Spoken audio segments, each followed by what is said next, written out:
பரிசுத்த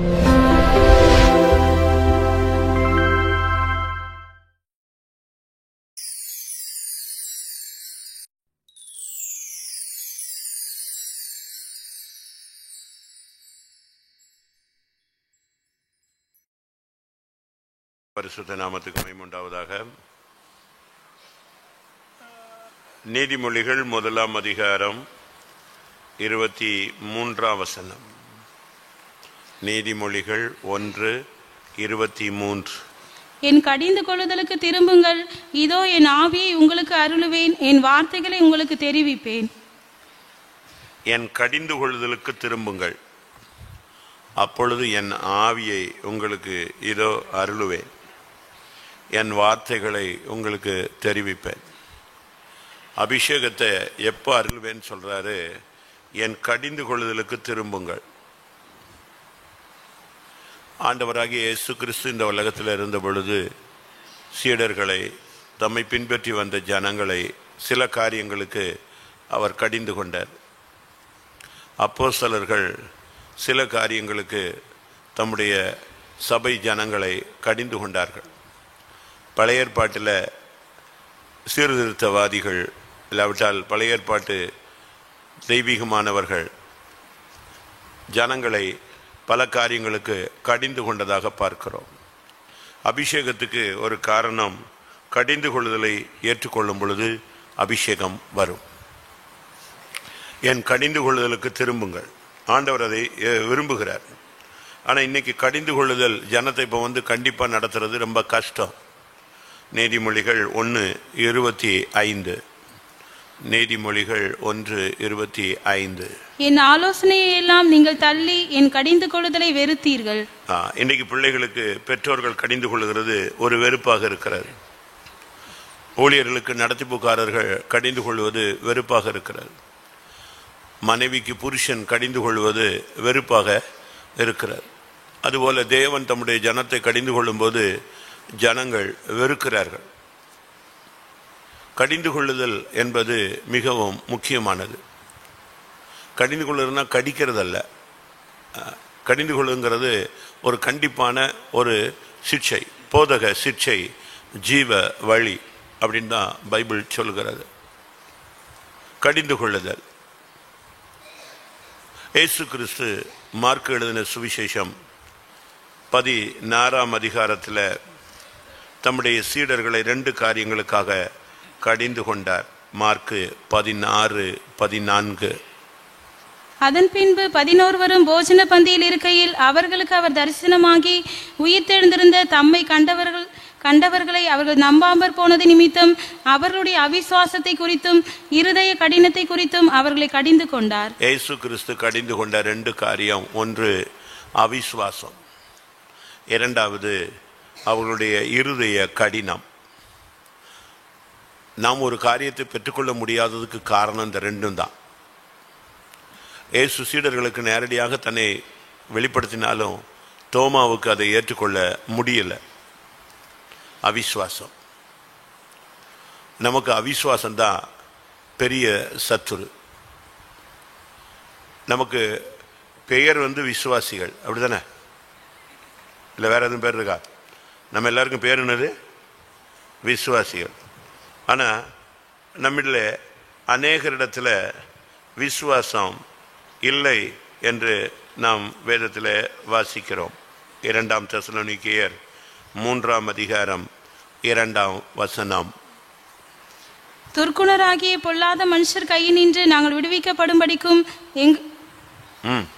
எங்களுக்காக வேண்டிக் கொள்ளுங்கள். விசுவாசம் எல்லாரிடத்திலும் இல்லையே. விசுவாசம் எல்லாரிடத்திலும் இல்லையே. இன்னைக்கு விசுவாசம் தான் ரொம்ப கேள்விக்குறியாக இருக்கு. அதுல அவிசுவாசம் இன்னைக்கு ரொம்ப இருக்குங்க. நம்ம வசனத்தை பேசுவோம், ஆனால் அந்த வசனத்தை விசுவாசிக்க மாட்டோம். அதான் பிரச்சனை. எபிரேயர் நிருபம் 3 அதிகாரம் 12 வசனம். எபிரேயர் 3:12. சகோதரரே, ஜீவனுள்ள தேவனை விட்டு விலகுவதற்கு ஏதுவான அவிசுவாசமுள்ள பொல்லாத இருதயம் உங்களில் ஒருவனுக்குள்ளும் இராதபடிக்கு நீங்கள் எச்சரிக்கையாயிருங்கள். அவிசுவாசம் உள்ள பொல்லாத இருதயம். இன்னைக்கு பாருங்க, நம்ம நல்லா ஜெபிக்கிறோம், மணிக்கணக்காக ஜெபிக்கிறோம். ஆனா முடிஞ்ச பிறகு நம்முடைய வாயிலிருந்து வர்ற அறிக்கை என்ன? சொல்லுங்க, சொல்லுங்களேன். அவிசுவாசம் தான். இன்னும் அப்படித்தான் இருக்கு. நானும் சரி, நீங்களும் சரிதான். நமக்கு அந்த அந்த விசுவாசம் உள்ள வார்த்தைகள் வர்றதில்லை. அப்போஸ்தலர் 12ஆம் அதிகாரத்தில் சீட பேதுருவை கர்த்தர் வெளியே கொண்டு வர்றார். அப்போஸ்தலர் 12:5 வாசிங்க. அப்படியே பேதுரு சிறைச்சாலையிலே காக்கப்பட்டிருக்கையில் சபையார் அவனுக்காக தேவனை நோக்கி ஊக்கத்தோட ஜெபம் பண்ணினார்கள். இப்ப ஊக்கத்தோடு ஒரு ஜெபம் நடக்குது. கர்த்தர் தம்முடைய தூதனை அனுப்பி அவனை வெளியே கொண்டு வந்து அவனை வீட்டுக்கே கொண்டு வந்துட்டார். இவங்க கூடியிருந்த இடத்துக்கே கொண்டு வந்துட்டார். 12ஆம் வசனம். அவன் இப்படி நிச்சயித்து கொண்டு மார்க் என்னும் பேர் கொண்ட யோவானுடைய தாயாகிய மரியாள் வீட்டுக்கு வந்தான். அங்கே அநேகர் கூடி ஜெபம் பண்ணி கொண்டிருந்தார்கள். எல்லாம் ஜெபம்தான், ஊக்கமான ஜெபம். ஆனா அவர்கள் என்ன சொல்றாங்க? அவர் இருக்க முடியாது, வாய்ப்பு இல்லை. 14-15. அவள் பேதுருவின் சத்தத்தை அறிந்து சந்தோஷத்தினால் கதவை திறவாமல் உள்ளே ஓடி பேதுரு வாசலுக்கு முன்னே நிற்கிறார் என்று அறிவித்தாள்.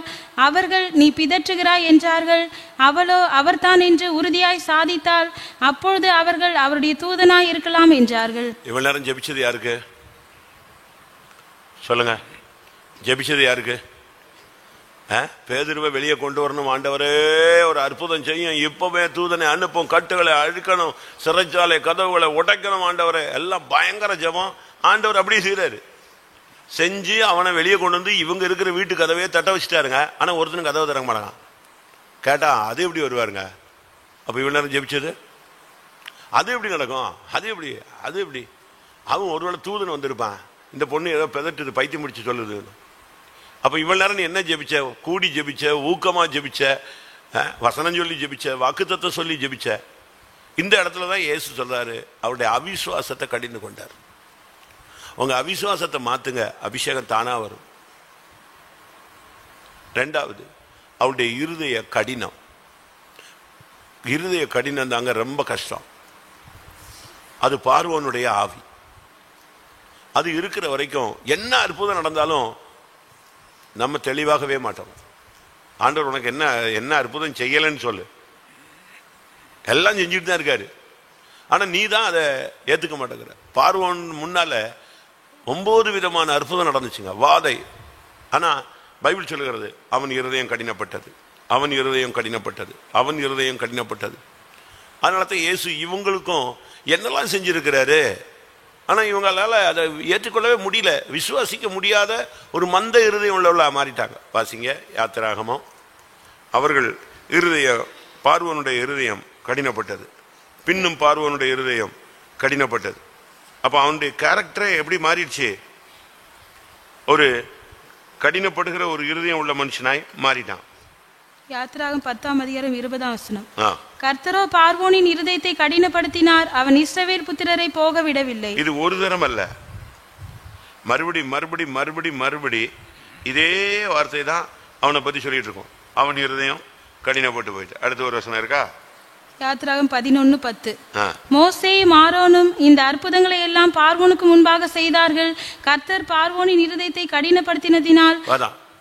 இருதய கடினங்க. உங்களுடைய இருதயத்தை கல்லாக்காதீங்க, சதையா மாத்துங்க.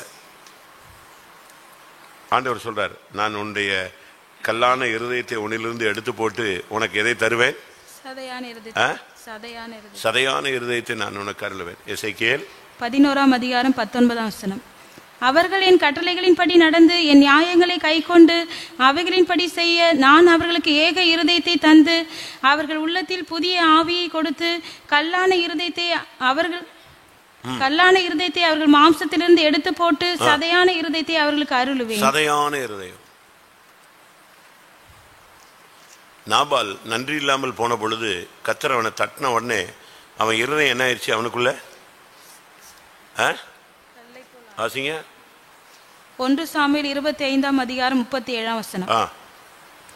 பொழுது விடிந்து நாபாலின் வெறி தெளிந்த பின்பு அவன் மனைவி இந்த வர்த்தமானங்களை அவனுக்கு அறிவித்தால், அப்பொழுது அவன் இருதயம் அவனுக்குள்ளே செத்து அவன் கல்லை போல் ஆனான். ஆளை எப்படி மாறிட்டான்? கல் மாதிரி ஆயிடுச்சு. இருதய கடினம் நம்மள அநேகருக்கு இது இருக்கு. இது இருக்கிற வரைக்கும், இந்த இருதய கடினம் இருக்கிற வரைக்கும் நீங்க ஆண்டவரை மறந்துடுவீங்க, உலகத்தை தான் நினைப்பீங்க. இருதய கடினம் போயிருச்சுன்னு சொன்னா நீங்க உலகத்தை மறப்பீங்க, யாரை நேசிப்பீங்க, யாரை நினைப்பீங்க? நான் சொல்றதை கவனிக்கிறீங்களா?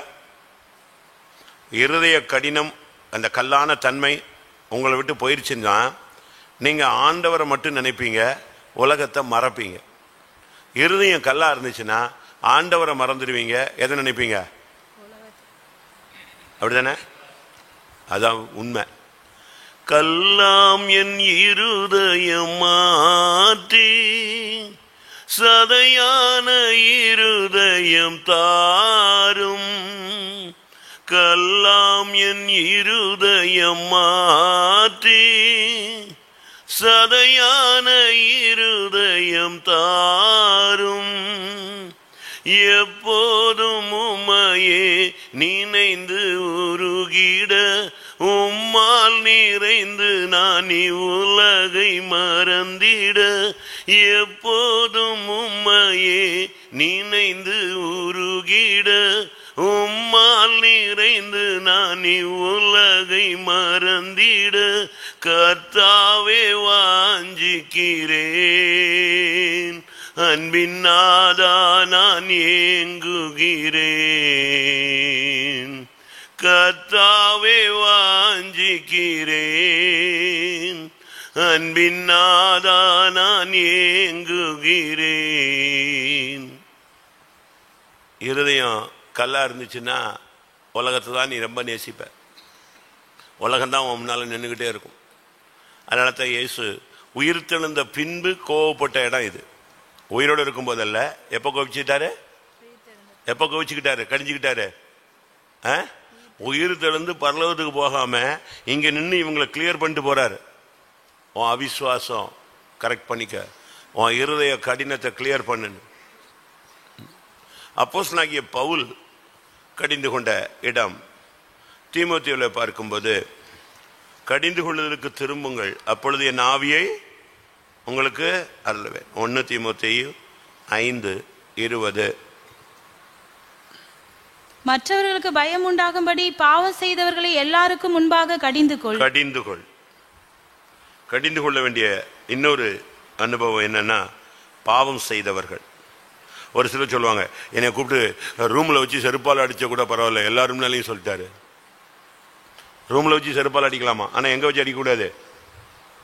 பைபிள் சொல்லுது ரூம்ல வச்சு அடிக்காத, எங்க வச்சு அடின்னு சொல்லுது. எங்க வச்சு கடிந்து கொள்ளுன்னு சொல்லுது.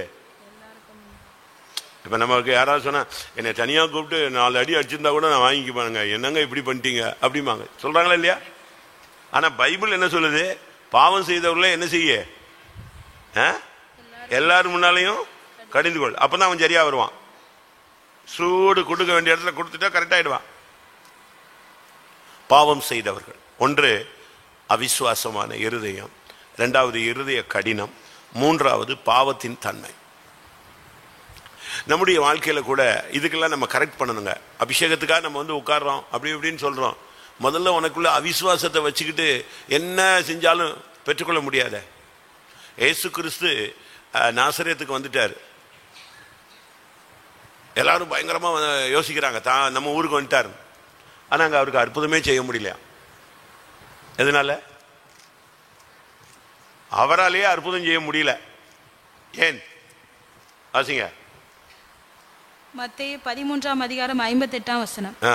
அவர்களுடைய அவிசுவாசத்தின் நிமித்தம் அவர் அங்கே அநேக அற்புதங்களை செய்யவில்லை. போதுமா? பிரேக் அடிச்சு ஃபுல்லா அவரால் ஃபுல் பிரிட்ஜில் ஒர்க் பண்ண முடியல. கொஞ்சம் அற்புதம் செஞ்சு பார்த்தாரு. இவனுங்க பண்ற படுற அவிசுவாசத்துல இவன் தாவீது, இவன் என்னது தச்சனுடைய குமாரன்ல, இவன் அவன்ல, இவன்ல, இவனுக்கு எப்படி அப்படி இப்படியே சொல்லி அவன் அவிசுவாசத்தை பார்த்த உடனே இயேசுவின் வல்லமை அங்க செயலே படல. பிரேக் அடிச்சிட்டாங்க. இயேசுவின் கையை கட்டிட்டான், வல்லமையே நிறுத்திட்டான். முதலாவது உன்னுடைய அவிசுவாசம். விசுவாசத்தை அறிக்கையிடு. 10 ட்ரிப் சொல்லு, 1000 ட்ரிப் சொல்லு. அந்த வாசனத்தை விட்டாத விட்டாத விட்டாத விட்டாத அடி. இப்போ வாக்கு தத்தங்களே ஒரு ஒன்றுமே இல்லாதவன்ட்ட நான் கேட்டேன், நீ எப்படிப்பா இவ்வளவு தூரம் கோடீஸ்வரனா மாறினேன்? அந்த ஃபார்முலா நமக்கும் தெரியணும்ல, நம்ம ஜனத்துக்கு சொல்லிக் கொடுக்கலாம்ல. ஒன்றுமே இல்லாதவன் ஒரு லிமிட்டு தாண்டி ஆசீர்வதிக்கப்பட்டான். நம்மால் தான் ஒரு லிமிட்டுக்கு பிறகு கவர்மெண்ட் அவன் சொத்தை பிரேக் பண்ணிடுச்சு, பிடுங்கிடுச்சு. கணக்கு வழக்கு இல்லாத சொத்து இருக்கு, எப்படி வந்துச்சு? வருமானத்துக்கு அதிகமான சொத்துன்னு பிடிச்சிட்டான், பிடுங்கிட்டான்னு வச்சுக்கோங்களேன். மதுரை திருமங்கலத்துக்கிட்ட ஒரு 200 ஏக்கர், தூத்துக்குடி புதுக்கோட்டை கிட்ட ஒரு 200 ஏக்கர், கயத்தாரில் 100 ஏக்கர், படப்பை கிட்ட 50 ஏக்கர், கோடி கணக்கில் போயிட்டாங்க. சருன்னு பிடிச்சிட்டான், கவர்மெண்ட் பிடிச்சிட்டான். எப்படா நீ இவ்வளோ வாங்கினேன்னு. அப்போ அவனை, நான் நல்லா இருக்கும்போது நான் அவனை கேட்டது, உனக்கு எப்படி இவ்வளோ வந்துச்சு? வாக்கு தத்தங்களை ஸ்தோத்திரம் பண்ண. இதுதான் அவனுடைய ஃபார்முலா. என்னது? விசுவாசத்தோடு இந்த வாக்கு தத்தம் யாருக்குரியது? எல்லா வாக்கு தத்தங்களும் கிறிஸ்துவுக்குள் நமக்கு. அது யாருக்கோ நிறைவேறும்னா அது யாருக்கோ தான் நிறைவேறும். இது எனக்கு தான் நிறைவேறும் சொன்னேன்னா அது யாருக்கு உரியதான்? அது உனக்கு நிறைவேறும். உன்னுடைய இருதய கடினத்தை மாற்று, அவிசுவாசத்தை தூக்கி போடு, உன் ஜீவியத்தில் இருக்கிற பாவத்தை எடு. நெகேமியாவின் புஸ்தகத்தில் நீங்க படிச்சு பார்த்தீங்கன்னா அவன் கொஞ்சம் சீர்திருத்தவாதி. பழைய ஏற்பாட்டில் ஒரு சீர்திருத்தவாதி தப்பு பண்ணிட்டா அவனுக்கு கண்ட்ரோலே கிடைக்காதுங்க. அடிச்சுக்கிடுச்சுலாம் போடுவாங்க, அடிச்சு முடிகடியெல்லாம் பிடிச்சிருவான். அப்படியாள் யாரு? நெகேமியா கொஞ்சம் ரஃப்பான ஆள். யாரு எவரெல்லாம் பார்க்க மாட்டான், எல்லாரையும் பிடிச்சி கடிக்கடின்னு கடிச்சிருவான். அவனுடைய ஓய்வு நாளை அவங்க ஆசரிக்கலைன்னு உடனே அவனுக்கு பயங்கர கோபம் வந்துருச்சு. வாசிங்க நெகேமியா 13:15. அந்த நாட்களில் நான் யூதாவிலே ஓய்வு நாளில் சிலர் ஆலைகளை மிதிக்கிறதையும் சிலர் தானிய பொதிகளை கழுதைகள் மேல் ஏற்றிக்கொண்டு வருகிறதையும் திராட்சரசம், திராட்சைப்பழம், அத்திப்பழம் முதலானவைகளின் பற்பல சுமைகளை ஓய்வு நாளிலே எருசலேமுக்கு கொண்டு வருகிறதையும் கண்டு அவர்கள் தின்பண்டம் விற்கிற நாளை பற்றி அவர்கள் திடசாட்சியாய் கடிந்து கொண்டேன். இது பிசினஸ் மேன் அவ்வளவு வரையும் பிடிச்சு வெளுத்துட்டான். 17. ஆகையால் நான் யூதாவின் பெரியவர்களை கடிந்து கொண்டு, யாரு வயசுல பெரிய ஆளுங்க, நீங்கெல்லாம் என்னையா அப்படி பண்றீங்கன்ட்டு அவங்கள கடிஞ்சுக்கிட்டான். அடுத்து 21. அப்பொழுது நான் அவர்களை திடசாட்சியாய் கடிந்து கொண்டு, நீங்கள் அலங்கத்தண்டையிலே தங்குகிறது என்ன? நீங்கள் மறுபடியும் இப்படி செய்தால் உங்கள் மேல் கை போடுவேன் என்று. அவன் டென்ஷன் ஆயிட்டாங்க. அடுத்து 24. அவர்கள் பிள்ளைகள் பேசின பேச்சில் பாதி அஸ்தோத் பாஷையாயிருந்தது. இவர்கள் அந்தந்த ஜாதிகளின் பாஷையை தவிர யூத பாஷையை திட்டமாய் பேச அறியாதிருந்தார்கள். அவர்களையும் நான் கடிந்து கொண்டு அவர்கள் மேல் வரும் சாபத்தை கூறி அவர்களில் சிலரை அடித்து மயிரை பெய்த்து, நீங்கள் உங்கள் குமார்த்திகளை அவர்கள் குமாரருக்கு கொடாமலும். உச்சகட்ட டென்ஷனுக்கு வந்தாங்க, போட்டு அடிச்சு அவ்வளவு கடிந்து கொள்வான். அவன் சீர்திருத்தவாதி. பழைய ஏற்பாட்டில் வசனத்தை நிறைவேற்றுமா அவ்வளவு டஃபா கொண்டு போவாங்க. காரணம் ஒன்னு, ஓய்வு நாளை அவங்க பரிசுத்த குலைச்சல் ஆக்கிட்டாங்க. அந்நிய ஸ்திரீகளை தங்களுக்கு விவாகம் பண்ணிக்கிட்டாங்க. 1 இல்லை 2 3ன்னு அவன் பாட்டுக்கு எஸ்டா சேர்த்துக்கிட்டே போயிட்டாங்க. அப்பதான் சொன்னா இது சரி கிடையாது. நீ வயசு மூத்தவனோ இளையவனோ யாரா இருந்தாலும் தப்பு தான். பைபிள் சொல்லுகிறது, என் கடிந்து கொள்ளுதலுக்கு திரும்புங்கள், அப்பொழுது என் ஆவியை உங்களுக்கு அருளுவேன். நான் ரொம்ப பேச விரும்பல, 4 பாயிண்ட் தான். 1, உன்னுடைய அவிசுவாசம், உன்னுடைய இருதய கடினம், உன்னுடைய பாவம், ஓய்வு நாளை ஆசரிக்காதது, நீ அந்நிய தொடர்புகளில் இருக்கிறது. இந்த 5 காரியங்களையும் நீங்கள் பலிபீடத்தில் வைங்க. இன்னைக்கு உங்களுக்கு ஒரு அபிஷேகம் வரும். கர்த்தர் என் கடிந்து கொள்ளுதலுக்கு திரும்புங்கள், இதோ என் ஆவியை உங்களுக்கு அருளுவேன், என் வார்த்தைகளை உங்களுக்கு அடுத்து என்ன நடக்கணுங்கிறத நான் உன் மேலே கண்ணை வைத்து உனக்கு ஆலோசனை சொல்லுவேன்னு சொல்கிறேன். எல்லாம் கண்ணை மூடுவோம். இன்னைக்கு ஒரு அபிஷேகத்தை நாம் பெற்றுக்கொள்ள வேண்டியது அவசியம். ஆமென். கடிந்து கொள்ளுதலுக்கு திரும்பினா இந்த அபிஷேகம் உனக்கு தரும். கடிந்து கொள்ளுதலை வெறுத்துட்டீங்கன்னா உனக்கு அபிஷேகம் கிடைக்காது. ஆண்டவரே, என்னுடைய குறைகளை நீங்கள் எனக்கு சொல்லுங்க, நான் சரிப்படுத்துகிறேன்.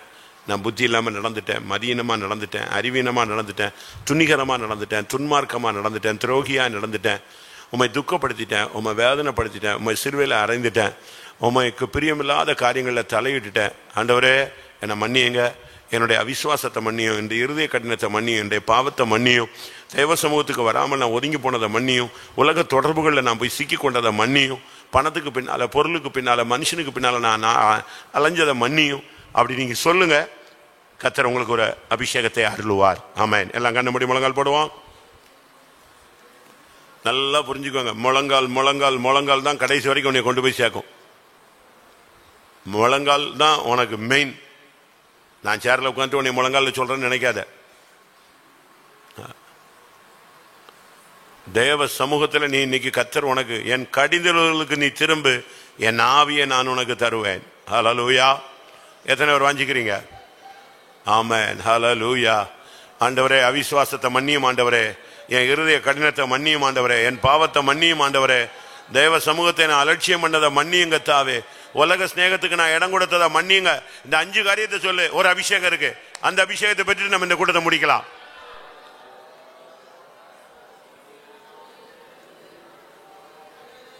ஒரே பாலா பாரி பாலா பாரி வீர பாலபி பாலி வீர பாலபி சமந்தன அனிபகரமாலாம் துணிக்கடாம் துணிக்கடாம் एक बारा बारा बारी वीरे मेरा बारा बारी वीरे मेरा बारा बारी शराती कराती सराती कराती राती राती राती राती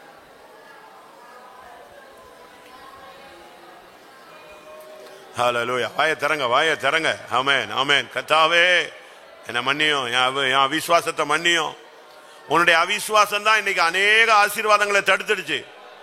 ஹல்லேலூயா. நீ விசுவாசித்தால் தேவனுடைய மகிமையை காண்பாய். ஹல்லேலூயா.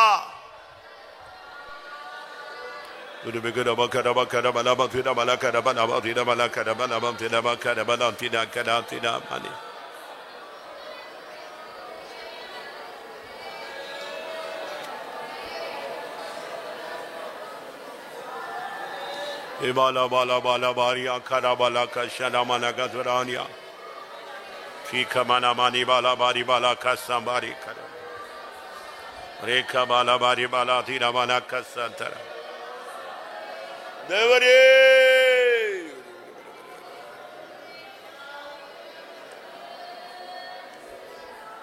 hallelujah. Amen, amen, amen, amen, amen.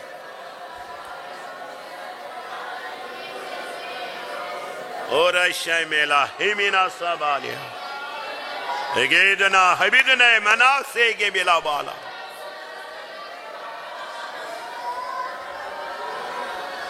Anore.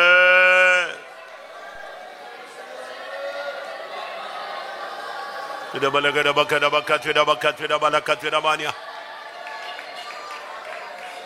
ஆண்டவருடைய கடிந்து கொள்வதற்கு நீங்கள் திரும்பினால் இப்பொழுதே ஒரு அபிஷேகம்.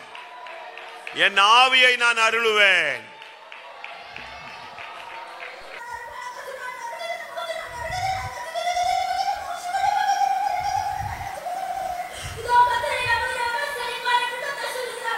ஹல்லேலூயா ஹல்லேலூயா ஹல்லேலூயா. ஆமென் ஆமென். ரிபகதபல கடபகத பகதுடபல கத்ரிகதபல Hallelujah, hallelujah. Oh, amen, amen. Amen. கர்த்தருடைய சமூகத்துக்காக ஸ்தோத்திரம் பண்ணுவோம்.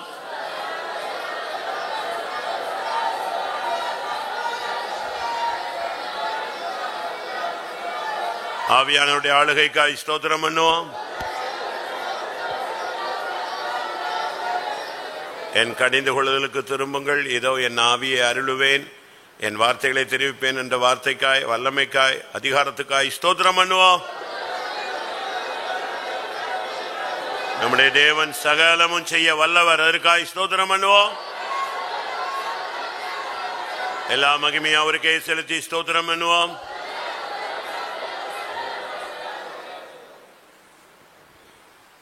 நேசிக்கதா நல்ல பிதாவே, இந்த அருமையான ஆசீர்வதிக்கப்பட்டதான இந்த மாலை துதிக்கிறோம். கிருபை அந்த நாள் முழுதும் கர்த்தர் எங்களோட குழந்தைங்க கடந்த நாளெல்லாம் நடத்தி வந்த எல்லா வழியில் கஸ்தோத்தென்று காலில்தான் உபவாச ஜபத்தகத்தில் ஆசீர்வாதமாக நடத்தி கஸ்தோத்தில் இந்த மாலையிலும் எல்லா தடைகளும் மாற்றி அவரையத்திற்கு கொண்டு வந்தீர். தாவே சோத்தம் தொடக்க அந்த முடிவு வந்த தமிழ் சமூகங்களுக்கு ஆண்டவரே சோத்திர ஆசீர்வாதமாக கத்தனை மாற்றி அது கஸ்தோத்தரியோட எங்களை கத்தர் சமத்தில் கொண்டு கூட தாழ்த்தும்படியாக இடக்குறைகளுக்காக கத்தை கண்டுபிடிக்க கத்தர் உதவிச்சதுக்காக ஸ்தோத்திரிக்கிறோம். பலவீனத்தோடு பல விசுவாசம் பல ஆண்டவரே சூழ்நிலை நாங்கள் வந்ததான் இறுதி அறிந்ததான் தேவன் கத்தர் செய்கதான் எல்லா காரியங்களையும் கத்தாவையும் சோதனை நேர்த்தியாக நன்மையாக செய்ய வல்லவராக இருக்கக்கூடிய ஸ்தோத்திரிக்கிறோம். தேவன் செய்ததோ அது ஒன்றும் தடைப்பட மாட்டாது கத்தாவின் எங்களோட கத்தாவே தைரியத்தைப்படுத்தினதுக்காக ஸ்தோத்திர தாவே நம்முடைய கடித கொள்ளையை நாங்கள் இருக்காதபடி ஆண்டவரே நம்முடைய ஆலோசனை நாங்களுக்கு தாவே ஸ்தோத்திரங்களை பாதுகாத்துக் கொள்ளும்படி எங்களுக்கு இருவைத்தாரும். அது மட்டும் அளவில்லாத நம்முடைய அபிஷேகத்தை கத்தாவே நீர்களுக்கு தாவே சோத்தை ஊற்றி சோதரை காத்துக்களுக்கு இருவைத்தாரும். என்னோட அவிசுவாசங்களை எல்லாம் அகற்றி கத்தாவே நாக்கு முழுமனதோடு முடிகிறதோடு கத்தரி நான் விசுவாசிக்க முடியும் வார்த்தையிலே நான் நிலைத்திருக்கும் விட கிருவலைத்தார் எல்லா இறுதிய கடைகளுக்கு இடம் கொடுக்க அப்படிங்கிறது எல்லா பாவத்தின் தன்மைகளை ஆண்டவரே நாங்கள் வெறுத்தோடு நாளைக்கு கிருபைத்தார். இந்த மாலை கத்தாவே நீர்களுக்கு அநேக வார்த்தைகளை கொடுத்தீர் வசனங்களை கொடுத்தீர் எங்களை தைரியப்படுத்தினே நம்முடைய சமூகத்தில் எங்களை கத்தா புதிதான அபிஷேகத்தை புதிய சந்தோஷத்தினால கத்தாவே நீர் நிறைப்பினபடி ஆளுமை ஸ்தோத்தரிக்கிறோம். அவையெல்லாம் காத்துக்கொள்ள கிருபைத்தார். கத்திரி சம்பத்தில் உயிர்ப்பதற்காக ஸ்தோத்திரம் ஆண்டவரே ஸ்தோத்திரம் எங்களுக்கு தம்பிக்கு தந்ததான ஆசீர்வாதங்களை நாங்கள் பாதுகாத்துக்கொள்ள எங்களுக்கு அதிகமான கிருபைத்தார். ஜபத்தை கத்தர் ஆசீர்வதிக்க பரிசுத்த ஆரான கத்தர் பொறுப்பு நடத்தும் எல்லா தடையிலும் மாற்றி அதில் கொண்டு வர சகல பரிசுத்தோட ஆரான கத்தர் ஆசீர்வதித்தார்.